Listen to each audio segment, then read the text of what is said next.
Hey good morning guys. Welcome in code chai and testing.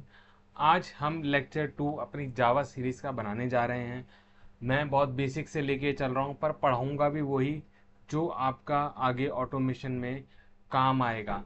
तो आज जो हम पढ़ने वाले हैं वो पढ़ने वाले हैं हम वेरिएबल एंड डेटा टाइप। पहले आप समझिए वेरिएबल होता क्या है। मैं एक पिक्चर बताता हूँ पहले आपको हल्का सा। ये देखिए, जब आप कोई वेरिएबल डिक्लेयर करते हैं तो उसको बोलते हैं ऐसे इंट। आप लिखते हैं कोई भी नाम आप उसको दे सकते हैं 20। इसका मतलब क्या हुआ, आपने एक्स को 20 दे दिया। क्या दे दिया? 20 वैल्यू असाइन कर दी। ये इसकी वैल्यू हो गई और ये मेमोरी में एक स्पेस लेता है। क्या लेता है? एक मेमोरी में स्पेस लेता है। और मैं इसको डिफाइन, जैसे मैं एक, देखो मैं प्रैक्टिकल चीज़ में ज़्यादा बिलीव करता हूँ तो आपको भी वही बताऊँगा। तो मैं कोड चाय जावा में हमने एक पिछली बार बनाया था, तो इसी पैकेज में मैं एक नया बनाता हूँ क्लास। जिस क्लास को मैं नाम देता हूँ, सपोज दैट इस क्लास को हम नाम दे देते हैं डेटा वेयर। राइट, कुछ भी नाम दे सकते हैं, मैंने ये दे दिया, मर्जी। ठीक। अब क्या होता है जब आप लिखते हैं इंट। इंट का मतलब कुछ, देखो ये अभी मैं एक एक चीज़ अभी समझिए। इंट ये होता है डेटा टाइप आई। ये हो गया डिक्लेरेशन, ये आपने इस चीज को डिक्लेयर कर दिया। ये आपने इस चीज को डिक्लेयर कर दिया। ठीक है, ये क्या कर दिया आपने? डिक्लेयर। उसके बाद अगर आप इसको वैल्यू दे दें आई इज इक्वल टू 10, ये हो गया आपका इनिशियलाइजेशन। इसको हम क्या बोलते हैं? इनिशियलाइजेशन। ठीक है, और सिंपल भाषा में जैसा मैंने बताया int I is equal to 10 भी आप लिख सकते हो। ठीक है, तो ये कुछ मेमोरी लेगा आपकी। कहाँ पे? आपकी कहाँ पे मेमोरी लेगा ये मेमोरी लेगा आपके स्टैक एरिया में जाके। सो आपको डेफिनेशन वेरिएबल की वहाँ जाके मिल जाएगी। मैं इन चीज़ों में ज़्यादा नहीं जाऊँगा, नेट भरा पड़ा है इन चीज़ों से, आप पढ़ लेना। मैं डायरेक्टली आता हूँ कि होता क्या है भाई, लोकल वेरिएबल क्या होता है। ठीक है, these are the declare inside a method. जो मेथड के अंदर डिक्लेयर होते हैं उसको, और कंस्ट्रक्टर ब्लॉक के, उनको बोलते हैं लोकल वेरिएबल। मैं एक डायरेक्ट एग्जांपल दिखाता हूँ लोकल वेरिएबल का ताकि आप क्लिक कर पाए। सपोज दैट मेरा एक मेथड है public void meth1।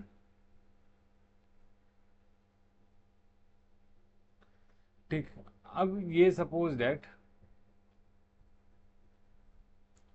Int A is equal to 10 में लिख देता हूँ। अब मैं इसको प्रिंट करा देता हूँ, चलो आप लोगों के लिए।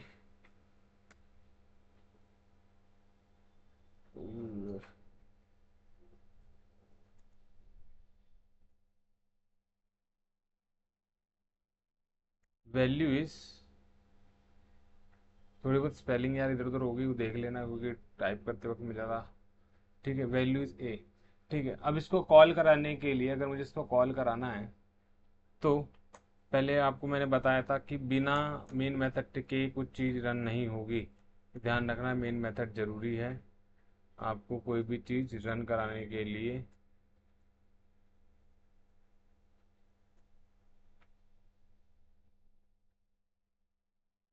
और हमें कोई मेथड कॉल कराना है उसके लिए मुझे उस पहले का, उस क्लास का क्या बनाना पड़ेगा?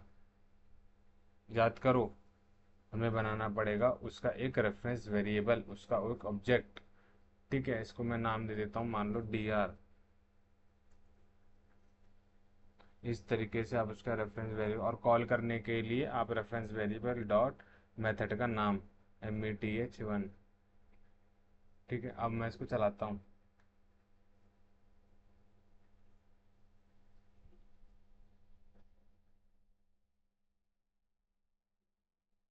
Value is 10। अब ये जो एक ही वैल्यू है ये इसी मेथड में काम करेगा। सपोज दैट मैं एक और मेथड बनाता हूँ। ठीक है, मैं एक और मेथड बनाता हूँ, इसमें से इसकी डिक्लेरेशन हटा देता हूँ। सपोज दैट मेथड 2 है मेरा। ठीक है, और मैं कॉल कराता हूँ मेथड 2 को। ठीक, ये चलेगा, देखते हैं, चलो। आप क्या, देखो ये पहले ही एरर दिखा रहा है आपको। ठीक है, पहले एरर दिखा रहा है, क्यों? ये एक लोकल वेरिएबल आपको बनाना पड़ेगा, ये वेरिएबल इसमें चलेगा ही नहीं। फिर भी मैं आपको दिखाता हूँ।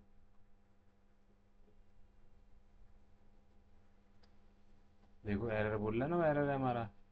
क्या कर रहा है, जावा अनरिजॉल्व कंपाइलेशन, ये कंपाइल पे ही आपको एरर दे रहा है, क्योंकि ए हमने डिफाइन नहीं करा। इस ए का जो स्कोप है वो यहीं तक है, इस तक है बस, इसका स्कोप इसमें नहीं है।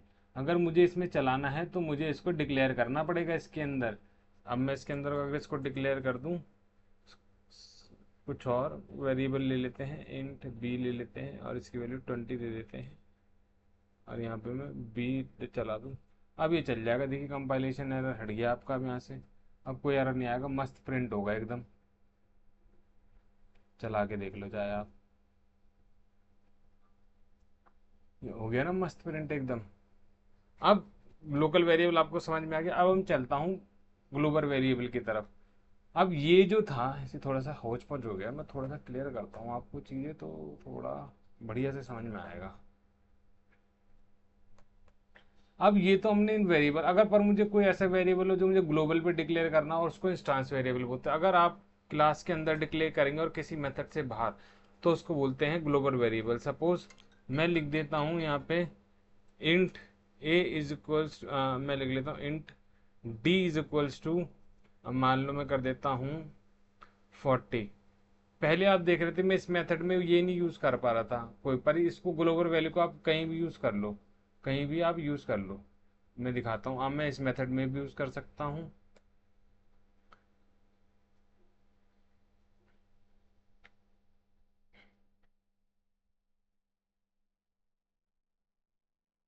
और मैं इसको इधर भी यूज कर सकता हूँ। अब मैं आपको प्रिंट करके दिखाता हूँ।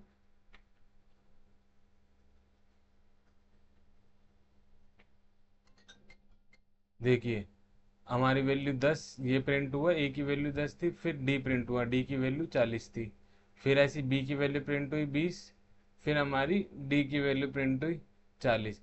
तो इस तरीके से हम कुछ प्रिंट करते हैं अपनी चीज़ों को, समझ गए? यानी लोकल वेरिएबल जो इस मेथड के अंदर है, ग्लोबल वेरिएबल मतलब आप उसको, और इसको इंस्टांस वेरिएबल भी बोलते हैं। आप इसको यहाँ इस लेवल पर डिक्लेयर कर दो, क्लास लेवल पर, और कहीं भी यूज़ कर लो उसको। इतनी चीज़ क्लियर होगी तो मैं आगे चलता हूँ। ठीक है, तो global variable they are non static variable define in the class outside any method. ठीक है, आप इसको क्लास के अंदर डिक्लेयर करते हो और आउटसाइड किसी वेरिएबल का। अतः स्टैटिक वेरिएबल क्या होता है? स्टैटिक वेरिएबल वो वेरिएबल होते हैं जिनके आगे आप स्टैटिक लिखते हैं। मैं बता ही चलता हूँ साथ साथ। जैसे अगर मैं इसके आगे स्टैटिक लगा दूं,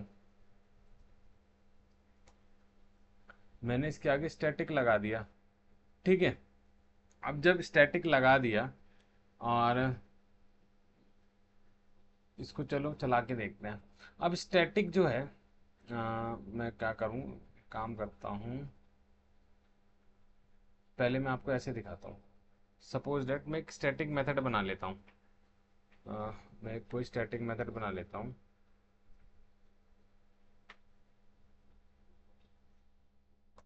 ये मेथड 3 होगा मेरा।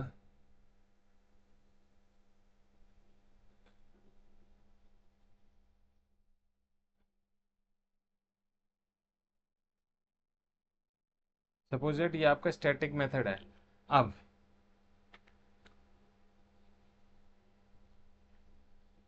ये एक स्टैटिक मेथड है, ठीक है। अब मैं इसमें क्या करता हूँ, मैं इसमें डी को प्रिंट कराने, मैं डी को क्या बना लेता हूँ, नॉन स्टैटिक है। डी के अभी आगे स्टैटिक लिखा है नहीं, नॉन स्टैटिक है। अब मैं डी को यूज करने की कोशिश करता हूँ। अब इस पे देखिएगा एरर आ गया, compilation error, can not make a static reference to the non static field. ये जो है नॉन स्टैटिक है। नॉन स्टैटिक क्यों है? क्योंकि अभी इसके आगे स्टैटिक नहीं लिखा हुआ, और ये मेथड क्या है, स्टैटिक। और मैं इस नॉन स्टैटिक वेरिएबल को स्टैटिक मेथड में यूज करना चाह रहा हूँ, पर ऐसा कभी नहीं होगा। अगर आपको स्टैटिक वेरिएबल को यूज करना है तो आपको स्टैटिक मेथड के अंदर ही कर पाओगे। इतना क्लियर है? स्टैटिक वेरिएबल आपको यूज करना है तो स्टैटिक मेथड के अंदर होगा, और वो नॉन स्टैटिक इसमें भी यूज हो सकता है, पर नॉन स्टैटिक वेरिएबल आपका स्टैटिक वेरी मेथड में यूज़ हम नहीं कर पाएंगे, जैसा आप देख रहे हो। अगर मैं स्टैटिक बना दूंगा तो एरर हट जाएगा, हट गया एरर। अब इन डी को मैं यहाँ पे यूज़ कर सकता हूँ, इसमें कोई दिक्कत नहीं। स्टैटिक को नॉन स्टैटिक मेथड में यूज़ कर सकते हैं, पर नॉन स्टैटिक वेरिएबल को स्टैटिक मेथड में यूज़ नहीं कर सकते, समझ रहे हो? यानी अगर ये स्टैटिक है तो सिर्फ इन सब में चल जाएगा, इसमें नॉन स्टैटिक मेथड में भी चल जाएगा, देखो ये सिर्फ वॉइड है, और इसमें भी चल जाएगा। पर अगर ये नॉन स्टैटिक है, इसके आगे स्टैटिक नहीं लिखा, तो ये क्या करेगा, ये इनमें तो चलेगा नॉन स्टैटिक में, पर स्टैटिक मेथड में ये नहीं चलेगा। तो ये आप ध्यान रखना, ठीक है। तीन चीज हमारी क्लियर हो चुकी है आपको। और ग्लोबल वेरिएबल को हम, मैंने बताया, इंस्टेंस वेरिएबल भी कहते हैं। चौथी चीज पे आ जाते हैं। Static variable share among all the instances, ये मैं आपको बाद में समझाऊंगा, अभी आपके लिए कॉम्प्लिकेटेड हो जाएगा, बाद में बात करेंगे। अभी आज जो बात करने जा रहा हूँ मैं, बहुत सारे डेटा टाइप होते हैं। पहला जो डेटा टाइप होता है प्रिमिटिव डेटा टाइप, और होते हैं नॉन प्रिमिटिव डेटा टाइप। कौन कौन से होते हैं? प्रिमिटिव में आपके आते हैं boolean, char, byte, short, int, long, float and double. इसकी सारी इन्फॉर्मेशन आप जावा टी पॉइंट पे जाके पढ़ लेना, ये आपको मिल जाएगा चीज़ें। मैं डायरेक्टली आपको चीज़ें बताता हूँ कि होती कैसे हैं, ठीक है। तो ज़्यादा मेरे पे टाइम है नहीं, तो मैं आपको चीज़ें डायरेक्टली बताता हूँ। इंट मैं आपको बता चुका हूँ, इंट आपको ऐसे डिफाइन करना है। इनका कुछ स्कोप होता है, कहीं तक ये वैल्यू लेते हैं, वो वैल्यू की टेबल ये देखिए। जैसे मैं अगर बाइट की बात करूँ, चलो मैं बाइट आपको दिखा देता हूँ एक बार।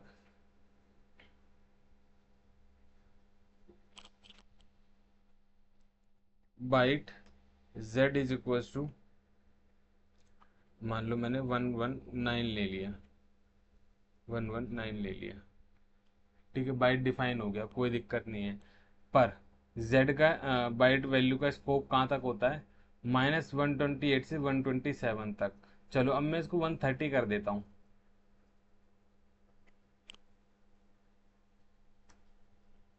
देखिए कंपाइलेशन एरर आ गई आपको, क्यों आ गई? Can not convert from int to byte, क्योंकि ये क्या है, एक बड़ी वैल्यू हो गई इसके स्कोप से। ये उसके स्कोप से एक बड़ी वैल्यू हो गई। बाइट का देखोगे ना 127 तक ही है। ऐसी शॉर्ट टाइप का होता है, शॉर्ट की एक रेंज होगी, आपको कुछ इस तरीके से डिफाइन करना है। शॉर्ट लिखना है, एस लिखना है, कोई भी वेरिएबल नाम लो और कोई भी वैल्यू डिफाइन कर दो, इसकी रेंज भी यहाँ से यहाँ तक रहेगी, ठीक है। इंट की मैं ऑलरेडी आपको बता चुका हूँ, इसकी रेंज आप चेक कर लेना। लॉन्ग क्या होता है? लॉन्ग वेरिएबल होता है जब हमें लॉन्ग वैल्यू डालनी होती है ना, तो बहुत बड़ी बड़ी, मान लो अकाउंट नंबर, तो हम लॉन्ग से डिफाइन करते हैं उसको। और इसको हम डिफाइन कैसे करते हैं? इसको अभी के लिए ठीक कर देता हूँ, 127 कर देता हूँ। और लॉन्ग के लिए आपको दिखना होता है लॉन्ग, ठीक है। और क्या लिखते हैं? कोई भी जो वैल्यू वेरिएबल ले लो, पी ले लो, और कोई बहुत लंबी सी वैल्यू लिख लो इसमें।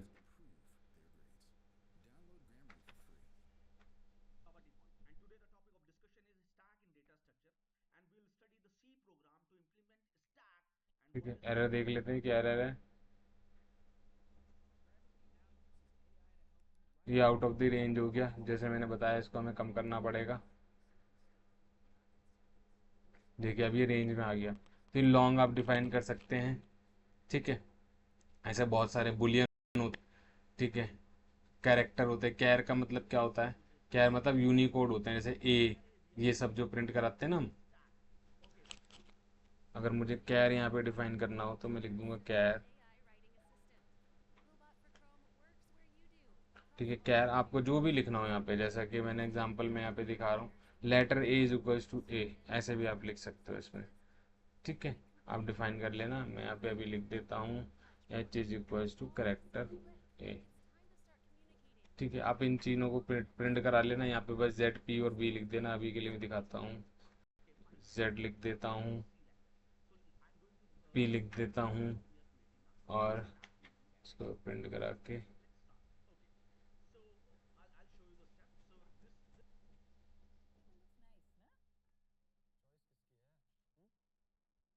इसको प्रिंट करा के यहाँ पे एच लिख देता हूँ। आप इसको चला लेना। जैसे ही आप चलाओगे, आपकी वैल्यू यहाँ पे प्रिंट हो जाएगी, कोई मसला नहीं है। कुछ एरर एरर देखना पड़ेगा। अच्छा यार, डी को स्टैटिक बना देते हैं एक बार।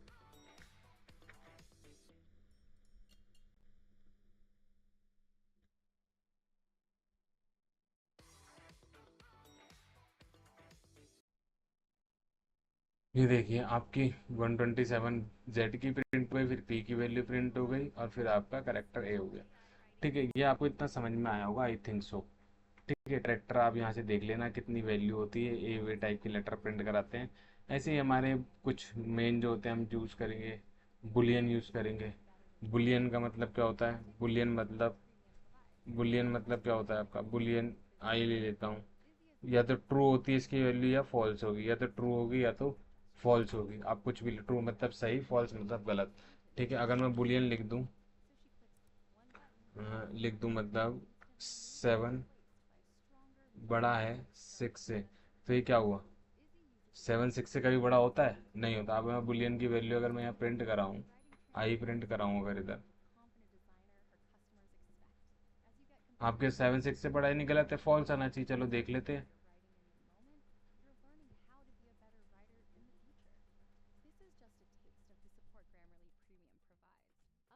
7 6 से बड़ा, यस 7 6 से बड़ा है, तो ट्रू हो गया मेरा। समझ गए? तो ऐसे बुलियन होती है, ट्रू है फॉल्स, आप इसको डिफाइन भी कर सकते हो। आगे चलते हैं। अब इसमें और भी कुछ होते हैं, जैसा कि मैं आपको बताऊं, इसमें इंट हो गया, शॉर्ट हो गया, लॉन्ग हो गया, बुलियन हो गया। अच्छा, एक चीज़ और रह गई, आपको बता देता हूँ। एक रह गया लॉन्ग और एक रह गया फ्लोट। लॉन्ग को बारे में आपको पता है, लॉन्ग डेटा टाइप मैंने बता दिया। अच्छा, फ्लोट रह गया। फ्लोट कौन से वेरिएबल होते हैं? फ्लोट का मतलब होता है जिनके पीछे वो लिखा होता है, पॉइंट में जो वैल्यू होती है ना, जैसे मैं लिख दूँ float, float U is equals to 1.25। ठीक है, मैंने ऐसे लिख दिया। अब देखिए, अब इसको फ्लोट में कन्वर्ट करना है ना, तो आपको क्या करना पड़ेगा? पीछे एफ लिखना पड़ेगा एफ। तो ये फ्लोट हो जाएगी। जब भी आपको ये पॉइंट वाली वैल्यू चाहिए ऐसे ही लिख देना आप इसको, ये फ्लोट हो जाएगा। रेंज आप इसकी चेक कर लेना, सब नेट पे मिल जाएगी। ठीक है, डबल क्या होता है? जिसमें आपको एक तरीके के फ्लोट जैसे ही होता है, और जस्ट लाइक फ्लोट जैसे यहाँ पे लिखा है ना, generally use to decimal value just like float, double type also should never be use for precise values. इसमें पीछे की ज़्यादा प्रिसाइज वैल्यू नहीं आती, फ्लोट में तो प्रिसाइज आप कर सकते हो पर इसमें नहीं होता है। ठीक है, तो आप डबल डी ऐसे करके डिफाइन कर लेना। ठीक है, उसके बाद लास्ट चीज़ मैं आपको और बता देता हूँ, है ना। ये आप सब वेरिएबल वगैरह पढ़ लेना, आपको बता दिया है। और एक होता है अपकास्टिंग और एक होता है डाउनकास्टिंग। ठीक है, अब सपोज डेट मैंने यहाँ पे एक इंट टाइप का वेरिएबल लेता हूँ, int y is equals to 1.25।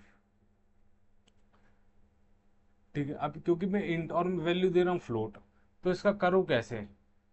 ये नहीं हो सकता, या तो मैं इसको फ्लोट डिफाइन करूँ तब ये ठीक होगा, पर मुझे इंट ही रखना है, मान लो मेरी मजबूरी है, तो मैं इसके आगे क्या करूँगा, ऐसे ब्रैकेट लिखूंगा और इंट लगा दूंगा। क्या करूंगा? ब्रैकेट रखूंगा और इंट लगा दूंगा। तो इसको बोलते हैं हम डाउन कास्टिंग। डाउन कास्टिंग क्या बोलते हैं इसको? Down casting. इसको डाउन कास्टिंग इसलिए बोलते हैं क्योंकि जो फ्लोट है वो इंट से बड़ा है, पर आपने इसको क्या करा, दोबारा फ्लोट से इंट बना दिया। अब मैं चाहे इसको प्रिंट करा के देख लो, मैं अभी आई हटा रहा हूँ यहाँ से और मैं वाई प्रिंट कराता हूँ आपका इस वाली लाइन पे। तब देखिएगा इसकी वैल्यू क्या प्रिंट होगी, 1.25, क्योंकि इंट तो पूरा वैल्यू होती है, डेसिबल में तो आता है नहीं। देखो, आई की वैल्यू क्या आई? 1 आई, मैंने दी थी 1.25। क्यों? इसने क्या करा, जैसे ही मैंने इसके आगे इंट लिख दिया, इसके डाउन का स्क्रीन ने पीछे की वैल्यू हटा दी और इसको इंट में कन्वर्ट कर दिया। समझ गए आप? इसको बोलते हैं डाउन कास्टिंग। अप कास्टिंग क्या होती है? नीचे से ऊपर जाना। क्या होती है अप कास्टिंग? नीचे से जब कोई चीज आप, जैसे कि ये तो डाउन कास्टिंग में होता है। अप कास्टिंग क्या होता है? जैसे आपने इंट नम 100 डिफाइन करा, अब आप इसको लॉन्ग में कन्वर्ट करना चाहते हो। किस में कन्वर्ट करना चाहते हो? लॉन्ग में। तो आप उसको लॉन्ग में कन्वर्ट कर दो, उसके आगे लॉन्ग लिख दो। ठीक है,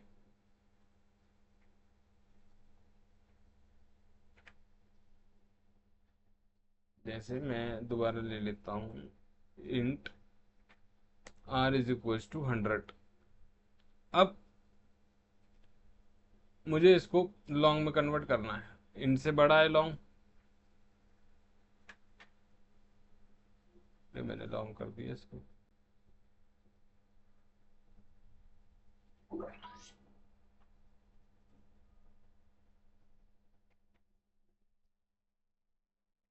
ठीक है, आपने क्या करना है, इंट लेना है 100। ठीक है, लॉन्ग ले लेना है, इसको लॉन्ग में कन्वर्ट कर दिया, और इसको चाहे आप डबल में कन्वर्ट कर लो, क्योंकि ये तो आसान है यार, ये ऑटोमेटिकली हो जाता है, आपको कुछ करने की जरूरत भी नहीं है। ठीक है, अगर इतनी सी लाइन उठा के यहाँ पे डाल दोगे ना, ये ध्यान से समझोगे तो ये अपने आप ही हो जाएगा। पहले मैंने नम को इनिशियलाइज कर दिया 100, उसके बाद लॉन्ग को, ये ऑटोमेटिकली जावा प्रोग्राम करता है, आप नहीं भी लिखोगे तो भी हो जाएगा। ठीक है, तो आज हमने दो चार चीज़ें पढ़ी हैं भाई।